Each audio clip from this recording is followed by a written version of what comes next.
Hey everybody, it's Jonny Bowden, and today I'm going to talk about ghee. G-H-E-E. It looks like this. It's often used instead of butter. It's actually related to butter, and people often ask, what is it? And is it better than butter? And that's what we're going to answer today. So if you think about what butter is, right? It's oil and water in a solid. Now, how does oil and water ever mix? They don't. If I poured some oil and I poured some water into a glass, they would separate. You'd see the oil and the water as kind of two different substances. One would sit on top of the other. They don't mix. They don't play well together. They're like rival gang members. So in order to get them to play well together and to stay together, you have to do something called emulsification. And emulsification basically makes chemical bonds with both the water and the oil. So it kind of acts like a chaperone and keeps the two things together.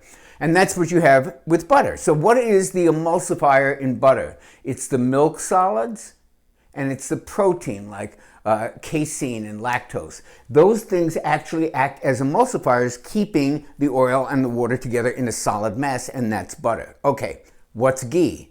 Ghee is butter that has had the milk solids and the protein removed. That's why sometimes ghee is known as clarified butter. It's literally clarified. You take all those little solid things out of there, and what you're left with is a kind of much more clear version of butter without the lactose, without the casein, and without the milk solids. And that clarified butter is what's known as ghee, G-H-E-E. As I said, it looks like this. It comes in a jar. It doesn't even have to be refrigerated. And it's got a long and storied tradition in Ayurvedic medicine. Ayurvedic medicine is Indian medicine, and it's believed to restore vitality and energy and to have all kinds of spiritual benefits. And in terms of health, it has all those wonderful qualities that butter has, only it doesn't have the milk solids and the proteins, which is advantageous if you're sensitive to dairy, because usually a sensitivity to dairy means you're sensitive to casein or to lactose, right? That's why I have all those milks that are lactose free. So if you're sensitive to dairy, you'll probably do much better with ghee than you will with butter.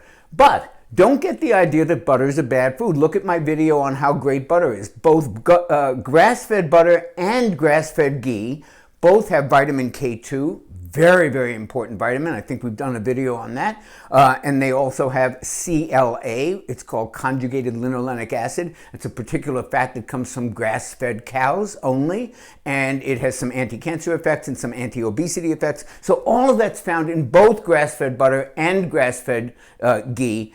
The grass-fed is a very important part of that. But when you're comparing the two, grass-fed ghee and grass-fed butter, really either one is healthy, either one is useful. They can be used for the same things, for sauteing. The ghee has a higher smoke point because the milk solids and the proteins are missing, and there's the things that usually smoke up the fastest. So you can actually use higher heat with ghee than you can with butter. But from a health point of view, they really are both the same, except as, again, I said, if you're sensitive to dairy, you'll do better with ghee. So enjoy both of them, ghee or butter. They're both terrific. I've written a much longer explanation of this, complete with some visuals showing you how the oil and water don't mix and what happens when you emulsify them. And it's all on my blog. So if you go to jonnybowden.com and you put in ghee, G-H-E-E, there'll be a whole article that goes into this in even more depth. But the bottom line is use either one. They're both healthy. They're both great. And it's completely a personal preference issue.